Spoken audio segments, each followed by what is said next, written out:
All right, what's good, y'all? It's your boy, No Big Deal, and this is Creative Control, the podcast where we dive into music, God, and the intersection of creativity and faith.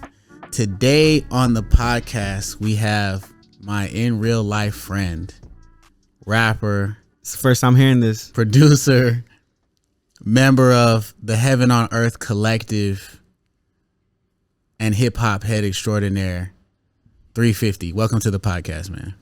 Oh, wow. Okay. My brethren. Yeah. That's how you know it's real. We can't. All right. That hurts because of my rings. All right. Give me my rings. Am I right? How are you, man? I'm good, man. Thanks for having me. Yeah. You got some rest? The crowd in the back. What's up, y'all? Yes, sir. Wow. It's like, I can't believe you feel like 600 people. Yeah, man. Live studio audience. That's crazy. Chelsea and Cohen. In a 12 by 12 crib. There's 600 of them, bro. Yeah. Surprised how quiet you keep them. What's up, y'all? Yeah, man. I'm happy to be here, man. Yeah, man. Chilling. So, you know what I'm saying? We've been together all weekend. Like, you were here for Holy Smoke. You had solo set. Right. Yeah. The debut, the live debut of Heaven on Earth as well. Yeah. That was special. Yeah, man. I really appreciate you big broing us and booking us, you know what I mean? Nah, but straight up though, it is like giving us the opportunity to do that, man. That's amazing. The biggest CHH festival, bro, in the world. It was like historic. It was, dude. I mean, like once that YouTube video comes out, yeah, like, you know what I mean, I'm pretty sure it's gonna be like 1 million deep first day. Yeah, and if it's not, I'm probably gonna do something reckless. Yeah, so do somebody. I mean, it was crazy though. Like when and we're gonna talk about your solo too, because but I'm waiting on it. Nah, but like when y'all hit the stage, bro, it felt like it was history. It's the first time y'all have ever performed live together, but it didn't feel like that. Like it felt like, appreciate it, man.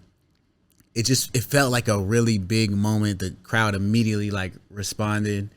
Yeah, man. I mean, it's just, as you know, like you're friends with each and every one of us on Heaven on Earth. Like we are also all friends as well. And so it's just like that kind of energy that we had on stage. We didn't want to have it too kind of like polished, because then I feel like, especially with the rollout on Heaven on Earth, we all were just putting out like little vlogs and stuff just of like us messing around in the studio. We wanted to maintain that energy that the album produced, you know what I'm saying? And it's just it was just a beautiful moment to just have that kind of like friendliness and just camaraderie on stage with all of our boys. Caleb Mitchell wasn't able to make it. Enzo or AC, they're on tour as well, so they weren't able to make it. We missed them for sure, but everyone else, man, it was just a fun time. And you know, you'll see it was our first time. Obviously, you'll see little moments of just like unpolishedness, but that's just kind of, I think for our first performance, that's kind of the beauty of it. Yeah, you know what I mean, where you can kind of trace back to like, yo, this is where it started. Yeah, you know what I mean? At Holy Smoke 24. So yeah, man, it was amazing. Well, yeah, I mean, being part of a collective myself, like I feel like Indie Tribe and Heaven on Earth are like whatever brother or sister groups, however you want to say it, cousins, whatever. Yeah, and like dad and son. Yeah, well, okay. And so but I think that with the like a similarity that both of the groups have is like you said, everybody has like real relationships with everybody. That's true. And so I think that bleeds through not only the music but also like the live performances. Like I definitely think that you guys, like you were saying, there were like some minor things like that, you know, like some minor hiccups or whatever. Yeah. I think y'all seemed loose, but it didn't seem like any mess ups. But that's the same thing for us too. Like being solo artists too, it's like, man, my solo set is like locked. Like, I mean, it's like locked in. Yeah. Like I know exactly. But like Indie Tribe, that's not how Indie Tribe, we do like, okay, we know we want this moment. But what the crowd wants to see is y'all's relationship on stage. You know what I mean? And they want to see like your personality shine through on stage. So like, it's not like a boy band where you choreograph every little like thing. Beyonce would not like our set. Yeah, right. You know what I mean. But I feel like when you're a collective, I think you need to be a little bit loose on stage. There needs to be improv because it brings the crowd in to where they feel like they're part of the show themselves. That's true. Yeah. I mean, go look at Kids Do Your Homework, you know, the Wu-Tang sets back then. Exactly. Watch it on mute, of course. CHH. And just like watch them just all like have fun with each other. Just some dudes look like a Roomba, just like Yeah. like, and that's iconic. Stuck in the corner. Know? And yeah, it's just part of having a big collective like that is those moments where it's just like kind of you'll see people like that aren't on the song kind of whispering and just like setting up the next joint. Yeah. And yeah, man, it's just really fun and it's just really authentic is the big part about it. It was so fun to watch. That was super dope.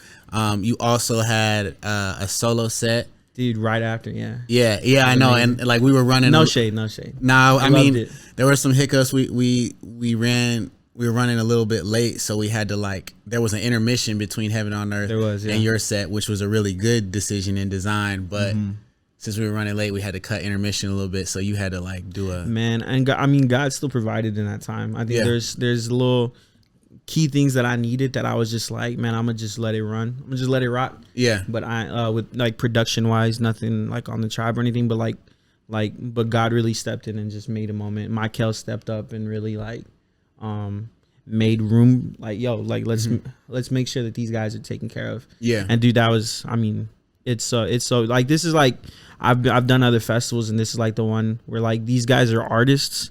All of y'all. So what it's like to be an opener in a huge festival. Yeah. And you go out of your way to make us feel like that we actually matter. We're not just a time slot here. You know what I mean? Yeah.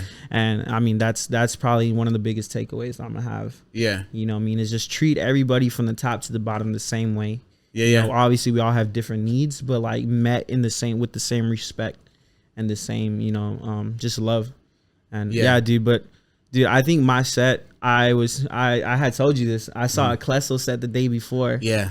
And I was, shout out to Klessel, man. Yes, man. He went so stupid, He really bro. did. He had little dudes flying. I don't know what it is in Miami, but they grow them to 5 foot and then it just stops. But he had little 4 or 5 footers just running up and jumping in the crowd, man.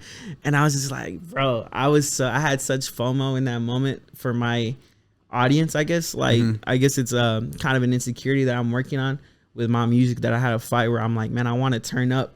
But the set that I crafted, I was specifically gonna do my album and end on my slow, intimate songs and just have a very intimate moment with the crowd. No backing tracks, just the beat playing, just my voice. If I mess up a lyric, I mess up a lyric. But you're gonna get the real me because this is real songs that I'm writing, and I'm glad I stuck with it. Yeah. But I did tell you, I'm like, man, I'm kind of scared to do this. Yeah, man. yeah. But yeah, what did you think about that? Yeah, no, I love that, bro. You're touching on, because there's a lot of artists that watch this podcast, and you just touched on something that is so important, and it's also pulling back the curtains for those people who don't know this side of our craft. But there's an element of live performance, especially as a rapper, somebody in hip hop, of remaining disciplined and true to the aesthetic and message and vision of your music, and not switching it up to try to match it to somebody else's music or set. It's very tough. That's a word. Yeah. It's tough to remain disciplined because, so on one level there's I really want people to jump and mosh and look excited, and so a lot of us come in. We probably all had this period in our careers where we come in and we're like, okay, we just got to get them to do that, and that's how I'm going to measure a good show. Yeah. If everybody's jumping, everybody's going crazy. So what do? We get on stage and we jump and go crazy. Makes them jump and go crazy. Yeah, we feel like it was a successful. Do the signature count 1, 2. Yeah. You know what I mean? And then and you feel like that's a successful show, right? And then I feel like the next level of artistry is knowing your specific voice, your mission through your music, your calling, the aesthetic, the sonic aesthetic of your music, and then matching your performance to that. That's level 2. And then level 3 is staying disciplined, is doing that even when the moment you had with Kless. You're seeing Kless, which that's very authentic to him. That's him. I mean, he is bred for that. If you see Klesso anywhere. He's Yeah. jumping anywhere. Yep. He was asleep just, last night. I just kidding. But he is genuinely who he is on stage, Yeah. So he's got, I mean, he just has that energy. He steps up on a sub, the crowd is going to, he's Insane. always been like that, right? Right. So you see that and you're like, man, they're not going to do that during mine. Do I need to switch up? And it's like, you had that moment, but you stayed disciplined, because the thing is, that is not at all the only measure of a successful set. Right. People jumping. Like, Right. I don't know That is true. how we bought that lie at all. It's the photos, the videos. It Yeah. works really well for the reels. Yeah, And it yeah. makes it seem like man, these guys are rock on me. I think it's Yeah. like that, just that Rolling Loud kind of mentality. Yeah. You know what I'm saying? As long as, like, don't matter who's on stage, as long as the BPM's at 140 and the 808s are knocking, like, we gonna turn up. Yeah. Right. But I think one of the biggest things for me is, as a fan of hip hop, the connection between the art and the fan has been, like, Yes. highest priority to me. Yes. And maintaining that authenticity.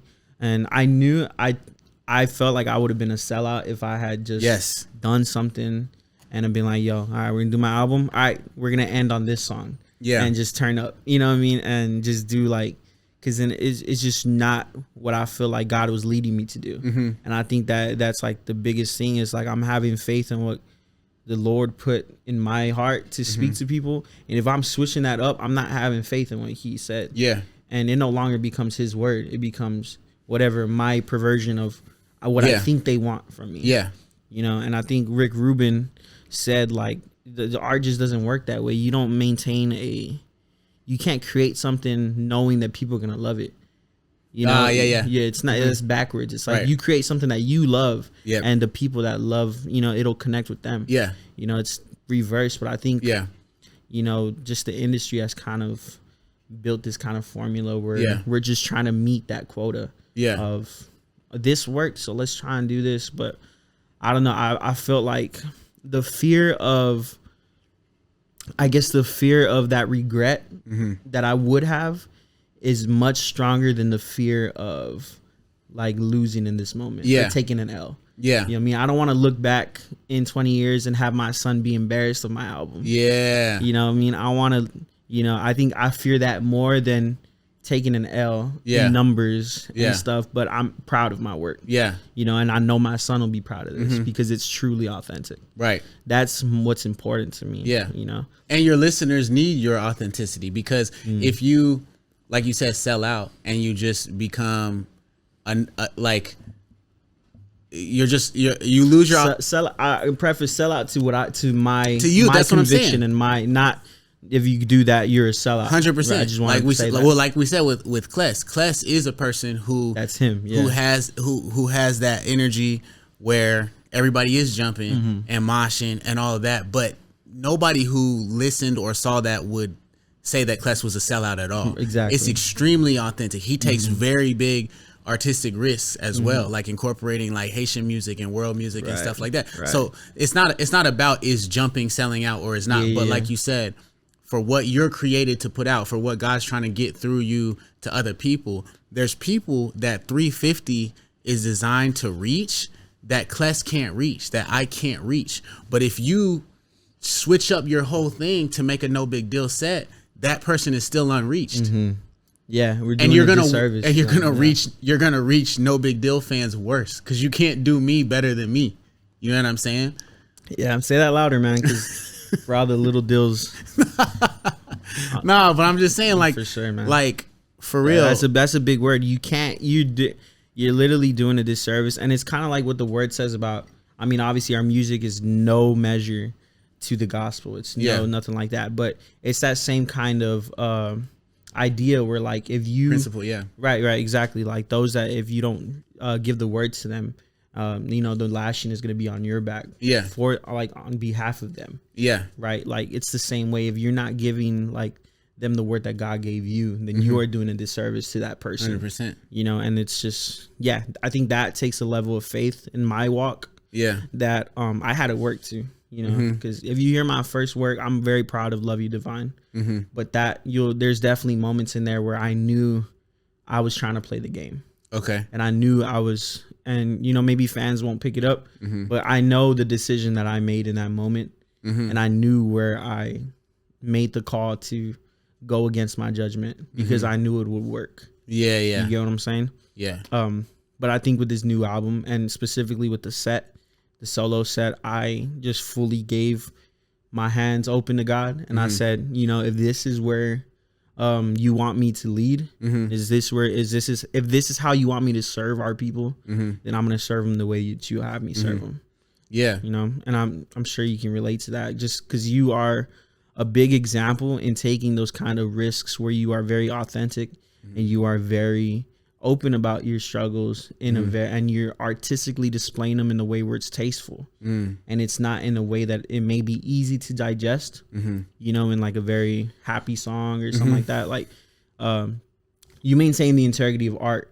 I always say the pioneers, you, RG, Paris Cariz, Aha Gazelle, many more in that kind of genre. When that torch was passed, is paved the way for artists like myself to be authentic and push the boundaries of art, specifically within the CHH. But as Cece was here saying, like, it's not just in CHH, it's just art in general. Yeah. You know what I mean? And I feel like people are recognizing that now. Yeah. Yeah, but man, dude, I think I'm really just happy that we're going right now. Yeah.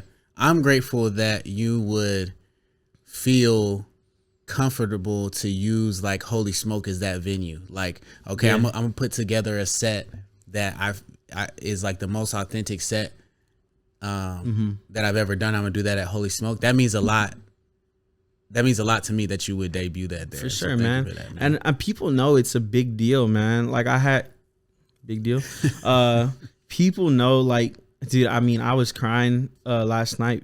I was telling Alex, because Alex Delgado, the people that don't know him, a lot of people don't know, he was born in the valley where I'm from. Oh, okay. He was born there. He's not from there, but he was born there. So he knows where I come from the border town. I'm from McAllen, Texas. And that's about 17 hours from here.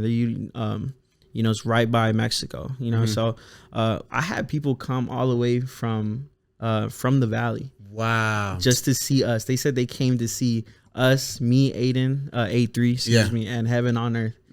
And man, I got to chop it up with them. Insane. And in my set, I have a song called 956, which is 956, the area code where we're from. And I have in the back, in the visuals, it's a drive-through. Someone did a drive-through of downtown McAllen, where we're from. And I said, did that look familiar to y'all? They're like, yo, we were going crazy. That's like where we're from, man. And it's like, man, it is. And I knew, I didn't know that they were going to be there. Yeah. But I knew that it was going to be a special moment in general. You know what I mean? So, I mean, that's all just thanks to y'all. That's amazing. You know what I mean? A lot of people don't give openers visuals, but y'all take the time. And like I said, you just care about the artistry. Yeah. All of y'all. We're trying to essentially, like you said, we're all artists and we've been on many festivals and we've experienced what it's like. I mean, I've experienced every level of a festival except like headliner, I'm saying like a headliner at like, like a general market, 100,000 people, you know what I'm saying? Yeah. Like, and I know what it's like to be an opener, I know what it's like to be lights up opener. I know what it's like to be in the middle of, and there's like, I don't know why, but there's this concept of like, okay, their music got to be lower. They can't have the same production and all this. And I'm like, it kind of like, it's honestly more like of, what is the word? It just kind of ruins it a little more for the artist, where it's like, I kind of don't want to do that. Yeah. It's going to ruin my aura. I also don't get it. 'Cause it's like, if the headliner is so much of a ticket draw, or is that much bigger that you're trying to like signify it through how you do production? If they're that much bigger, then they're that much bigger. Right. Why would you have to downgrade the... That's true. You guys have, the resources are available to just turn it up. Yeah. You know what I mean? Like get a little light going. It's weird. It's kind of a weird thing. But anyway, instead of just like always complaining about it in group chats or whatever, we were like, what if we try to create something that, to our ability and to the scale that we can, kind of fixes some of those problems. So it's like, Yeah, everybody got an LED wall. Everybody got lights. You know what I mean? Everybody got in ears. You know what I'm saying? And it makes that, and I think that's what makes it an event where I know every single artist, and I'm pretty sure you've heard it. Yeah. You know, because you guys, I mean, y'all the ones running it. Every artist that is in our space wants to do Holy Smoke. Every artist wants to come because they know they're gonna have like a beautiful set. Yeah. No matter how much time you got, you're gonna be treated right, and you're gonna be able to serve your fans in the way that you intended them. Yeah. Intended the music to be taken. You know, and it's become a moment. Yeah. You know, I mean, 4 years going on 5. Yeah. Right. But Yeah, man, bro. So let's for those listeners who like are not acquainted with you and not acquainted with like our relationship, let's take it back. When, to your recollection, like when did we meet? When did we connect first? Oh, dude, I wish I had my phone on me. I would show the trademark. I met Dill. He didn't meet me, but I met Dill. At like, you didn't meet me like as me. No, I know what you mean. I was a fan. Yeah. And 2018 Better Late Than Never tour. Yeah. In San Antonio, Texas, all the way down south. And I got to meet you. I wasn't a fan of RG then. I always tell this story. Really? I actually you never said this part to me. Yeah. Bruh, I was there, and my brother A3, I think he was about 16 at the time, 15 maybe. And he's like, yo, like there's nobody there to see RG right now because we were a little bit early. And I'm like, man, I don't want to meet that guy. Let's go meet Words Played. and then we go meet Words Played. Yeah. And then, I mean, fast forward now, man, he's like putting me on. Yeah. Man. He's my big bro. And dude, it's a funny story, but that's where we first met. And then a few years later, I think where I finally get to meet everybody as an artist. Yeah. Was Seattle's first year. Seattle's in Houston, Texas. I think it's 2020. Was it pandemic? I don't know. The first one was crazy, dude, astronomical. Shout out Travis Scott and Houston, but like they everyone was there. I mean, I got to. It couldn't have been 2020 just off of the crowd. There's no way, bro. True, that crowd was not. It had to be 2021. It did, yeah. Dude, I don't want to take it there, but my grandma passed like the day after, so I think it was 2020. Yeah, 2021. Excuse me. But yeah, I was there, and that's where we first met. And you were actually like, "Yo, 350, you coming to Holy Smoke that year?" And I was like, "Yeah, for sure, man." I didn't go. I still lived in McAllen at the time, so every flight was about $600 each. Oh, gotcha. Just because you got to do a connection from the Valley to either Houston or Dallas to wherever else. But yeah, I mean, that's where we first met, man. And I've been a fan since like the beginning, bro. Since this dude was dressing up in dinosaurs, freaking LARPing in the parks. You know what I mean? LARPing is this crazy. Dude was LARPing as Barney, man. But yeah, crazy. Man. I mean, now we're just working, bro. Yeah. We built the kind of relationship where I feel like you teach me a lot. Yeah. You know what I mean? You give me a lot of warnings and where we're going, as you do to a lot of artists. You know what I mean? And I'm just grateful to be able to like be amongst my heroes in a sense. You know what I mean? Because like y'all would like Derek Minor. Obviously, now like I know Derek Minor, I know Lecrae, but you guys to Lecrae, I feel like we're like that to y'all. That's so crazy. You know to what me. I'm saying? Not to be like there's not this big gap in age, but just in the generations of artists that are taking the mantle right now. I feel like you guys have the mantle, and by you guys I mean Indie Tribe, RG.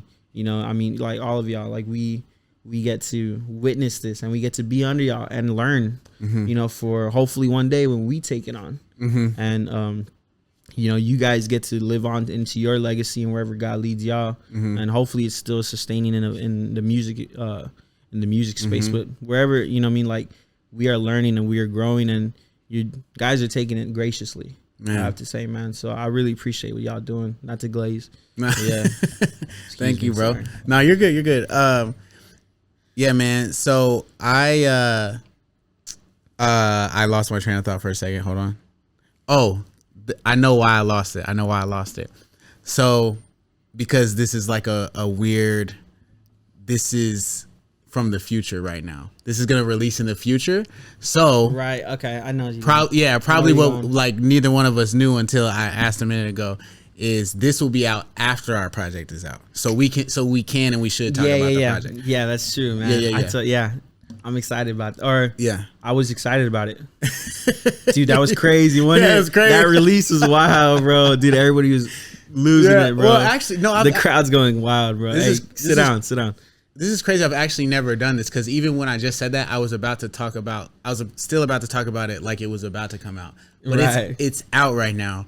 So let's talk about the making of it, I guess. Yeah. Okay. So the people we became, hopefully we stick with this title and we don't change it. Reimagined. The people we became reimagined. This was for a lot of people who don't know, this was like a collaborative project between me and 350. 350 is an incredible producer. And so it's crazy how it came together because we worked together now on 2 writing camps. Right. And the second one was for my album. And I was thinking that you were going to come and kind of like bounce lyrical ideas, bounce flow ideas, concepts, all that type of stuff, which is what we did in the first writing camp. But like halfway through the camp, you just started on this whole new idea, like of reproducing. Yeah, talk about it. Yeah, dude. I mean, honestly, when it comes to the camps, I'm just there to serve wherever I'm needed. So there's no like intentions. Like we get anything. You know what I mean? It's just like you got to go in to build up whoever you're serving. So in that moment, it's you. And you're like, all right, it doesn't matter if I get anything out of it. Like this project is what needs to be done. You know what I mean? So what happened is it's the song I Know It As Pain on My Mind. That has come out. But the original one, what is the name of it? The original name of Pain on My Mind? Or the one that came out. Oh, no, that's how it came out. Pain on My Mind. Yeah, it's called Pain on My Mind. Okay. So yeah, Pain on My Mind is we were working on it, and you'll see in the video of the mini doc that Roz shot where we're all in the studio working on it. Enzo's playing the chords. We just couldn't get that lick right. We couldn't find the bounce for it. And I'm just like, what if we kind of oh yeah, that is how this happened. I was like, yo Dill, can you send me the vocals to that? And I just get on it and I just start chopping samples. And it literally just took it from this very hype kind of like world music bounce to just a beautiful melodic vocal sample over it, and it just changed the whole vibe of it. And you were just torn. You're just like, man, I want to do this, but it's like I also like this version. And I was just like, man, it's up to you, bro. You do it. The next day you were still hearing it and you're just like, Mikey, man, this is the deal. Mikey, man, you chef up some of that dark, but when you're done, I need to talk to you about something. Chef up some of that dark is crazy. Once you're done chefing up that dark, come here. I need to talk to you. Okay, dark is coffee. All right, just so everybody knows. Allegedly. Chef up some of that dark. What he was talking to me once he was sipping on that dark, he was he said, man, we got to do this. What you have done for this song, we need to do it on the whole project. Yeah. You know what I mean? And it's like the vibe here, we need to emulate the vibe in each and every one of those songs. And that's exactly what we did. Plus more. Yeah. Plus other ideas that have come out. I was about to say yet to come out. But yeah, and dude, I think it really changed the way that I view the album. You know what I mean? And I hope to all of y'all got to experience it in a new way. New track list. You know what I mean? Different versions of vocal inflections, like other verses, I got to get on it. And dude, it was like, it's just the music that you and I actually like. People that don't know Dill, he really is tapped into that kind of music. Where it's Earl Sweatshirt, Alchemist, Madlib, like the current form of like the Boldy Griselda James, camp. Exactly, man. Just beautiful soul samples and slow rhymes. Like that's Dill. Dill's a Tennessee native. Like that's like what's native here in like the Chattanooga area. Like so he is a product of that in himself as well. And like he was like, that's why I feel like he had that kind of like you were torn in that direction, you know what I mean? But how was it from your perspective? 100%, man. Like, I mean, I love the people we became reimagined. Obviously I love the original. I'm very proud of the album in general. Of course. But the reimagined, bro, it's I don't know. It's so fire to me because there are some new verses, but largely it's the same lyrics, but it's different arrangements. Like literally rearranging some of the verses, some of the words, making new hooks. It's all what you did. You did all that. It's also new production. It's a new sequencing, and it feels so it's a new story kind of. It feels completely different, bro. And I think that as somebody who just loves music and loves how music can mean different things to different people, and it can like the exact placement of things can affect people in different ways. It's like proof positive of that. Like, cause even as the lyricist myself, I'm like, bro, this hits completely different. Yeah, man. Like, and I mean, to be fair, this isn't a kind of version where it's like, this is how it was like supposed to be. Like, no, this was like, I mean, the People We Became, the original version is that, you know, this is like just, again, like a reimagination where it's like, imagine this same thing, but from this point of view. Yeah. Right. Exactly. So it's like you see, what is that? Like where the Netflix shows, like it changes the thing and it changes the whole story, but it still means, you know what it's called? Yeah. Kaleidoscope. Yeah. It sounds like, I think so. It's That Kaleidoscope. sounds okay. Yeah. Yeah. Unless you were talking about Bandersnatch, because there's that too. No, I think that sounds more like it. But yeah, it's that where like you can just change the order of it, but it still meets in the same area. Yeah. Like I think that is just so dope to me, and I think that is the way to interpret this project. Yeah. It's just a different point of view, but still meeting at the same same way, man. The production itself like highlights different lyrics too, I think. Yeah. I really wanted to highlight moments that actually like touched me. Yeah. You know what I mean? I think a big one of them was the Imago Dei interlude, which now is Tell Me Why. Yeah. So a lot of what I felt in your, a lot of what I felt in your lyrics was just like this kind of Job-like doubt, like to God, just questioning him. Yeah. And like Job before God showed him his perspective. And that's why like when I heard the song, like the original song that I sampled, this lady just crying to her lover to tell her why he's leaving her. And it's that same kind of sentiment and that same kind of like yearning to God, like, tell me why this is happening and why I am losing my faith because of what's going on around me. You know what I mean? And so that's something that I resonated with. And it's like, if me as a fan, I picked this up from these lyrics and the way you performed it, like I want to amplify that so other people, if they may have missed it or interpreted a different way, they can also experience this in the same way, you know. And along with just like dope drums and stuff like that that I do love, it is like the message that I really left the album with. You know what I mean? When I finished hearing it, another one was you know, unfortunately the story of your brother, not your brother, but your homie passing, and just how you didn't cry. And it's like, now it's from the perspective of your loved one that passed listening to you. So, which is why the sample was saying, since I've been gone, I've seen life through my own fears. And you know what I mean? So it's like, it's just a whole different perspective on the way that you perform the project. You know what I mean? And it's just, to me, I think that's what's so beautiful about art, is that no matter what way that you view it, it becomes something even more beautiful. And it's beautiful to everyone in every different way. And all we want to do with this is not like change anyone's experience or anyone's input on it or how they were involved in it. All we wanted to do was just amplify the art in a different perspective. Yeah. And just give people another way to experience it. Yeah. Because you said a lot of great stuff in there and a lot of stuff that has touched people. We want to continue to get that message further. Yeah. You know? Yeah. Bro, I'm so, like, talking about it right now, I'm so hype off this project, bro, because the one that came out. Yeah, the one that already came out. But I mean, a lot of people haven't heard it yet. Nah, for sure. Yeah. For sure. After this, they'll go listen to it. But link in the description, by the way. Yeah. Yeah, do my job. I don't think it'll be up there, but he's pointing to the ceiling. I don't know why.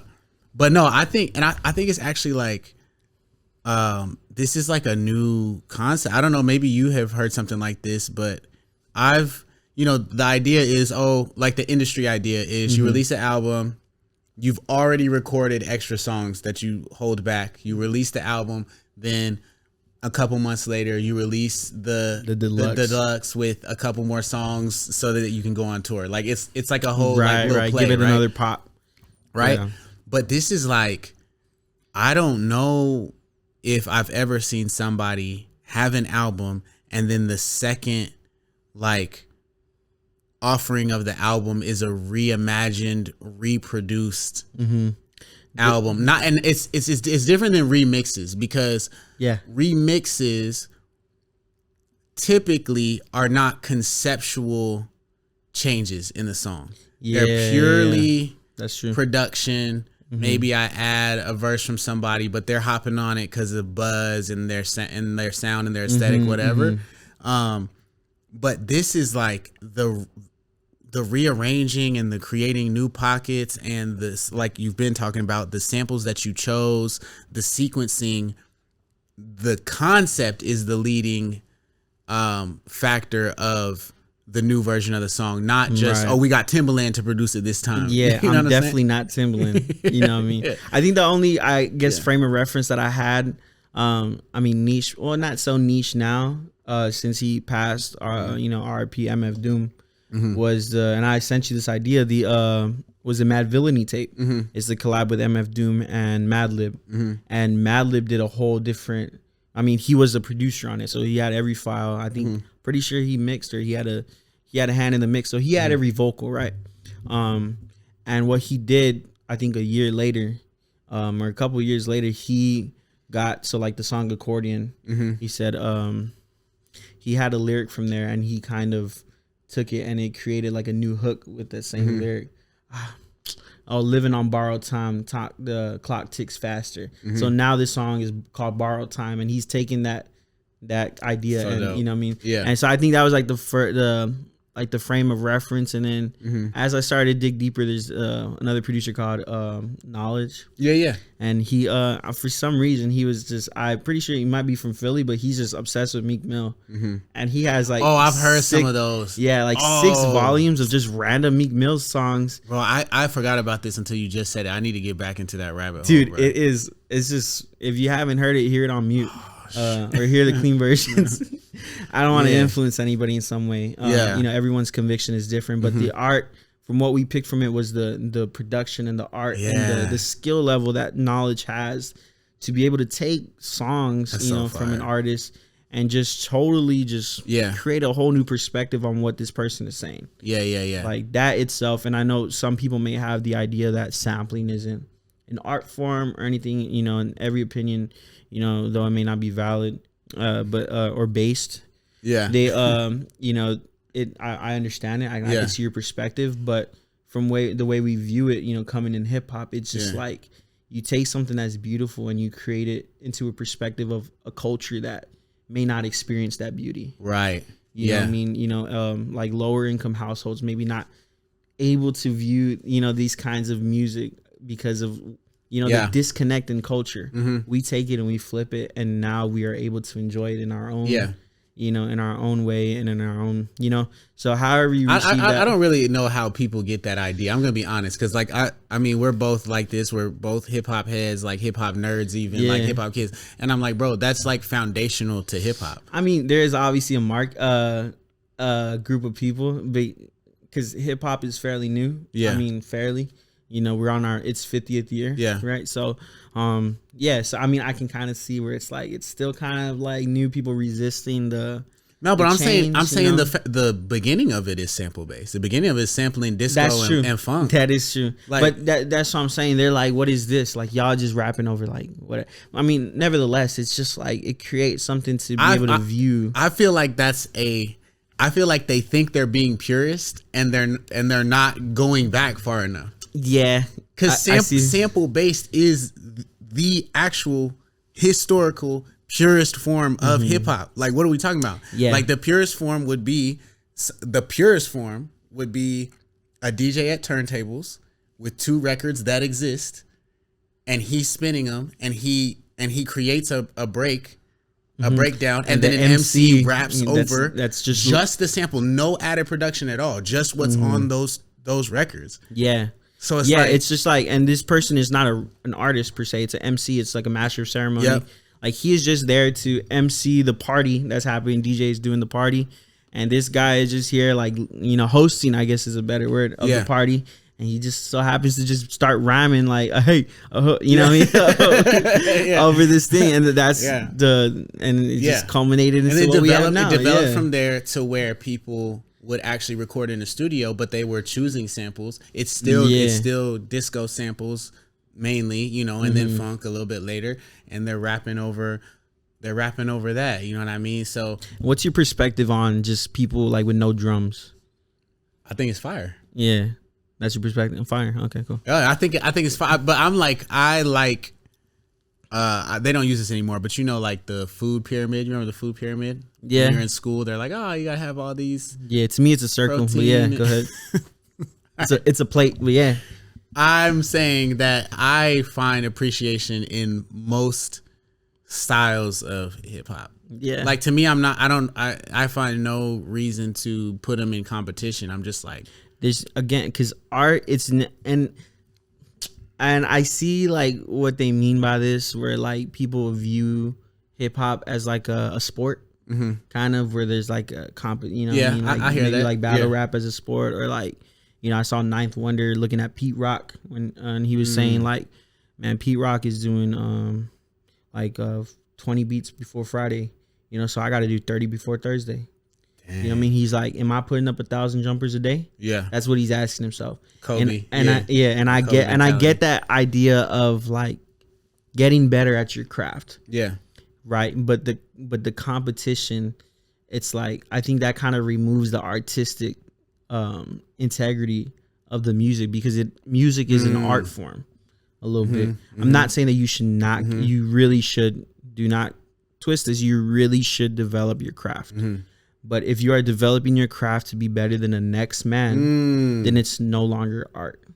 Whoa. It is just then it is just sport. Just table tennis. Yeah. It is just sport that way. Right. Like people usually look at that phrase as like, oh, that's dope. Like hip hop is a competitive sport. But dang, the only competition should be your past, you know, your past self. And even then it's like, what is better? You know what I mean? Because different does not mean better most times. It's just like you reimagine shit isn't better.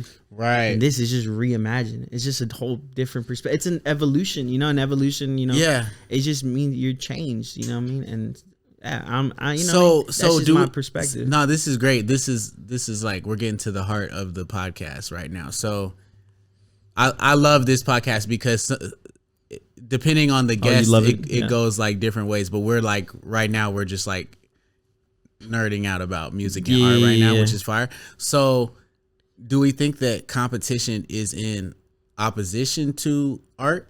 Like, can they coexist?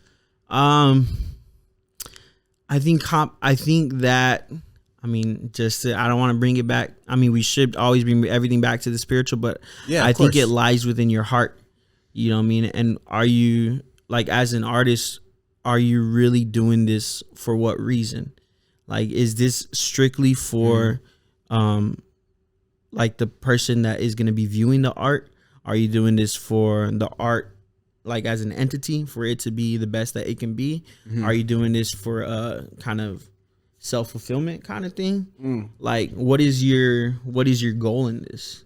You know what I mean? Because for some Christian artists may say, like, my goal is to get as many people to Christ with my song. I want to give the gospel on each song. Right. Because to me, the Great Commission, this is my tool for that. Yeah.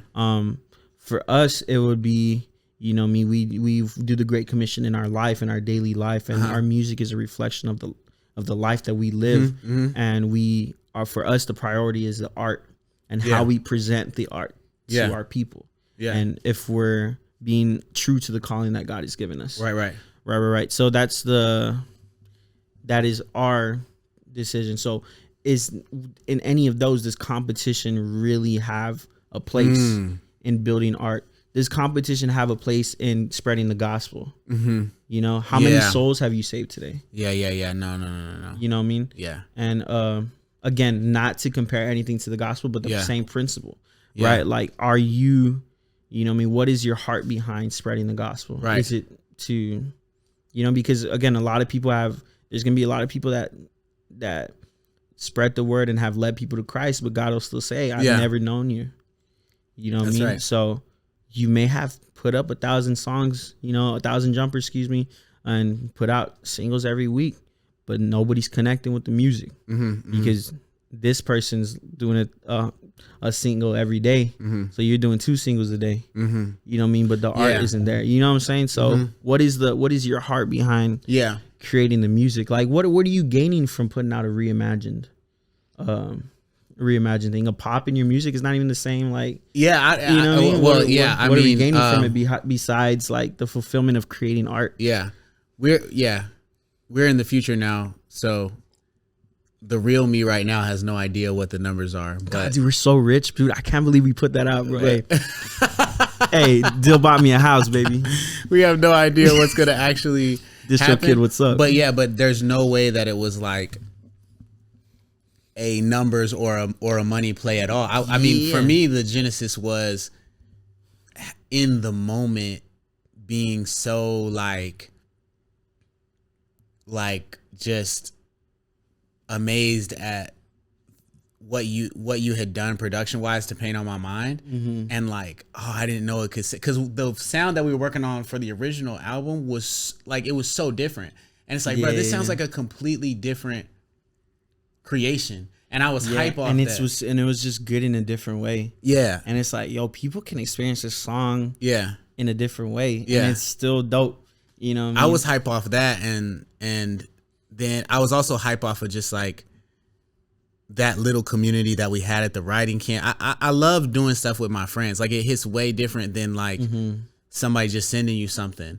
You know, because I'm like, I know you. I spent time with you. I know like some of your hurts. I know some of your dreams, right? And then to hear the art you make and hear it interact with the art I make is like, bro, that's like a really special moment, like genuinely. So it's like, I just think it was born out of that authenticity and 2 artists genuinely being excited about making this. And I think that's where the most beautiful music lies, is just the excitement and the genuine like love for the music. You know what I mean? And just like our heart for God is just, you know what I mean, and our heart for the Christ Church is just to like serve them the best that we can, dude. You know what I mean? And I'm like, if this like puts a fire in us, like how much more will it be to the people that we serve? Man? That's what I'm focusing on, is like, at this point is like, it's not, can I get something to pop, but it's like, I'm actually like, I'm motivated, and I'm like in awe of, and kind of like, it's like this fun journey on who is God trying to reach through my art? Like, who are these niches of people? Yeah, because I mean, like CC was saying, man, like some people ain't gonna be like reached by blessings. Crazy, man. As great of a record as that is, man. Yeah, that was a crazy story. Yeah, like I was, you know what I mean, and Tori as well was reached by Sing About Me, I'm Dying of Thirst. Look at these incredible. I'll watch this podcast. You do watch this podcast. You know what I mean? But like, yeah, man, I like, dude, it's a lot of people are reached through different ways and through different mediums of music. And music is a powerful tool, bro, but it is also can be something very beautiful.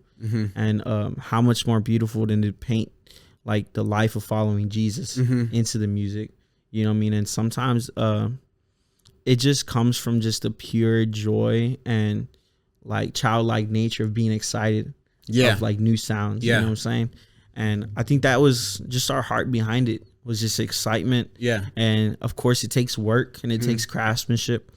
And it takes, you know, maybe some boring meetings on like numbers and stuff like that, right? But like all that is just for the heart of serving our community and giving them the best that we can do with the time that we have. You know what I mean? Yeah. I have to figure out who said this quote, because it affected me, but I forget who said it or the exact quote, but you reminded me when you said like that childlike like excitement.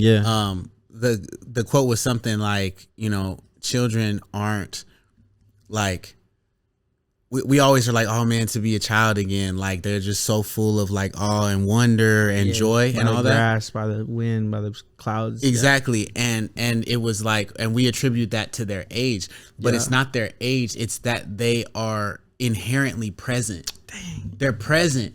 That's the actual thing. Like if we were actually like present, one thing they feel I mean, and of course it's tragic when they don't feel this way. So that's different, creates a traumatic experience, but generally children feel protected by their parents. That they're like, oh, they're not worried about that space is there for them. They're not like, what am I gonna eat tonight?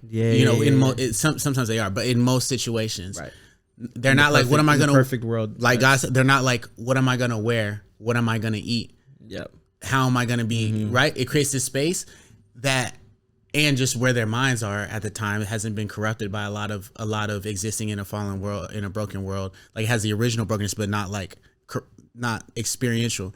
And so they're present, bruh. So the win, if we were present and we could actually practice when Jesus tells us not to worry about what we will eat and what we will wear, we would also be in awe of the wind and the leaves and the caterpillars. And it's a commandment for us to how you say, practice that kind of. That's what the Sabbath is. It isn't just a break. It is being one with you, being present and being like, I'm not gonna work anymore towards any goal because right now in this moment I know that God has provided. Even wherever I'm at, I know that I'm here, and that's why we practice that. That's why it's a commandment, because it's so important to our egos, to our pride, to just our to me, like as a as a growing artist, my fear of growing. If I take a day off, like I am submitting and I'm giving whatever I'm working on to God, saying I can rest because I know that this is in your hands anyways. Man. You know what I mean? And dude, like, I mean, that's such a good word, bro. Like we are ever like, our time is very like how like it's counted, our minutes are counted, and it's like to give that back to him with the music that we make and just everything. That's where like the beauty lies, and just the awe and the childlike nature of loving the music that we make. And I think that's why like how you could have made this album in your house, but that's why you make a camp to have that kind of like space to experience that again. That's why it's so important, for tips for artists. Create that space for you to be free to experience those things and not worry about creating something to fulfill an algorithm or something like that. Like that stuff will come. Have faith that, in the work that you do with the time that you have, like, God will provide the time for you to do that. But in that space, have the moment and have the faith to be free from that, be free from the bondage of just like growing, working and all that, and just create, because we were created by the best creator. You know what I mean? So we are called to create. We are all creators in some way. So give yourself that space. And that's like a walk of faith, like walk in faith that you are free to create, that you can create without any sort of like bondage of time or any sort of bondage of like growth or whatever we may need. You know what I mean? So, do that. I want to quickly, because we're running out of time, and I should have shifted to this earlier, because this is a shifted, boy. This is so interesting. It just means we're gonna have to have you back on Creative Control for sure. Yeah, I'll be charging next time. But yesterday's price. Man, something that's so interesting for me is to hear you talk about like where you're from, like the Valley, and like I said, we're gonna have to bring you back, because I just feel like there's so much we could talk about through that. But how has where you're from like affected your art? And you can talk a little bit about like where you're from. So we touched on it earlier, but I am from McAllen, Texas, specifically San Juan, Texas. It is along the coast of the Gulf Coast, bordered by Mexico. So the shape of Texas, it's like right at the tip, right there. So that's where I'm from. It is separated from any city. There's a checkpoint where no immigrants or anybody can pass. Excuse me. So it's kind of like a Venn diagram of like immigrant and American. You know what I mean? And I think because of that, the infrastructure of where we're from is very lacking. You know, whether it's education, whether it's I think education is a big part of like obesity. Like if you look up like obesity is like the big thing. Like so education, just like work, like just anything there. Like the infrastructure lacks, and I praise God that it's growing right now. Shout out Elon, he just built a space station down there in Brownsville, Texas. Okay. Yeah, so in the valley. It's like, is that good or? I hope so. Yeah, okay. We're about to see. Okay. Hey, this is the future now. So you tell me. Yeah. Comment, you know. But yeah, so I think comment down. Let me know. Like we're watching the comments now. But being from there, I feel like at first there was always a chip on my shoulder to prove people wrong. Like it doesn't matter where I'm from. Like I can do this. Like you know what I mean, whatever. But I think now as we've grown and seeing people come like all the way from the valley to Holy Smoke. And you know meet us there and seeing us. I've been getting messages all week, you know what I mean, from y'all posting me on the Smoke Festival page, and you know what I mean, all that. Just people saying like how great it is to see someone from where they're from do that. Yeah, I think now it influences me to represent them well, and it pushes me to give people in that situation that I came from, which I won't get into this. You know, I won't specify, but sometimes it's very dark, just there in the valley. Give them the kind of hope that now we are able to just grow, and we don't have to be bondage to where we're from. And if you hear my song "Nueve Cinco Seis" on that project, it talks a lot about how, you know, Nueve Cinco Seis kept trying to put me in my place, like where you're from can kind of like trying to like, you know, stay where you're at, like play your part in this kind of capitalistic role in society. Like we are no longer bound to that. So I want to give people that proof, and that, you know, if you walk in faith and just do what you are called to do, you know, and be creative in every single area, whether that is, you know, I worked in education when I was there, you know, be creative in education, be creative in, you know, the medical field. Like you can grow and you can build a life to live in the way that God, like the best life that God intends for your life. You know what I mean? Yeah. I think that's been my goal recently, and that's been on my heart to just show people like you do not have to be bondage to what that has for you, wherever you're at, not just the valley. I mean, it can be from, you know, the middle Tennessee, I mean, out in the sticks. Like you don't have to be bondage to what the sticks puts you as, what they label you to. Yeah. Like you are much more than that. You're a child of God, and you are able to flourish in where God has you. You know what I mean? And it may look weird, it may look different, but it's wherever God leads you, you know. It's why, and that's why it takes faith to do that, bro. You know, it's easier said than done, but when this is spinning, you keep your feet moving towards the direction that God has you. Yeah. You know, but yeah, that's my heart for that. I mean, we can touch on that soon. I know. For sure, bro. There's so many things that like could spin off on that, but we'll definitely have you back for sure. Yeah, man. Shout out the Valley, bro. Shout out the Valley, man. Nueve Cinco Seis. Yeah, man. All right, so we've come to the end of the episode, which means it's time for the control room. Oh, dude. And you watched I never watched this far. But wait, hold on. So you watch it all the time, but you just stop before? I watch in 5 speed, sometimes 10 speed. How am I supposed to get through all of the episodes, bro? I had 2 days before I got on here, so I had to watch. Does YouTube even do 5 speed? Hey, bro. YouTube Premium. You're recording. You're like screen recording the YouTube video in 2 times speed, and then shout out Johnny Clay, and then uploading the screen recording at 2 times speed to YouTube, and then 2 times speeding that. He's giving you the code, guys. You can do it too, baby. He cracked crazy, it, bro. Hey. All right, control room time. You ready? Let's get it. Wait, I have to explain it because you haven't watched. I have watched. I'm just okay. Rapid fire questions. Let's get it. First thing that comes to your mind. Okay. All right? What's the most outlandish request you've ever received from a client or fan? Outlandish request. Dang, bro.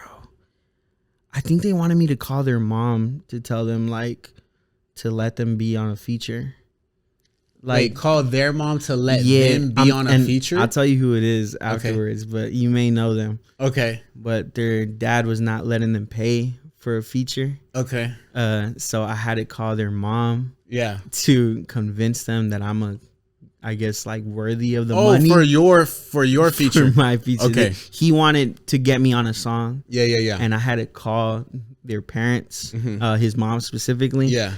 To say that I'm like how like I'm not gonna like ruin. Oh, like I I'm remember worthy this. of the music. I remember I'm worthy this. of the money. It was Mowgli the iceberg. I remember this. Dude, you don't have to out him like. I remember this, bro.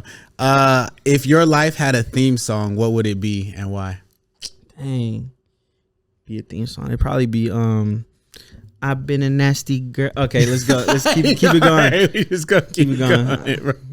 I actually want to know this. Okay, what's the most bizarre food combination that you enjoy but others would find weird?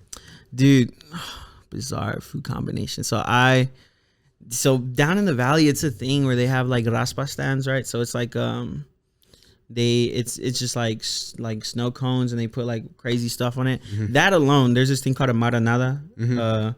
And it's like it means like cow or piggish, like to be like a pig kind of. And it's like corn chips, hot Cheetos, pickles, chamoy, which is candied tamarind paste, spicy, nacho cheese, corn, like corn kernels on it, mayo, cheese. That alone, that sounds crazy. Yeah, it's very delicious.